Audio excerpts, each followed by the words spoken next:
How to turn off rooms notifications on Instagram Lite. Hello guys, in today's video I'm gonna show you how to turn off rooms notifications on Instagram Lite. First, then open Instagram,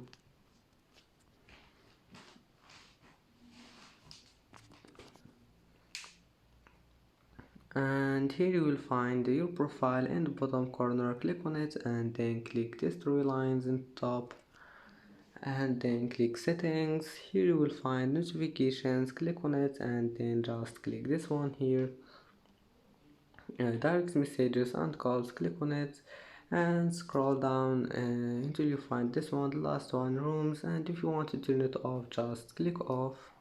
And that's it for today's video. Don't forget like and don't forget subscribe, and thank you for watching this video until the end, and see you in the next video.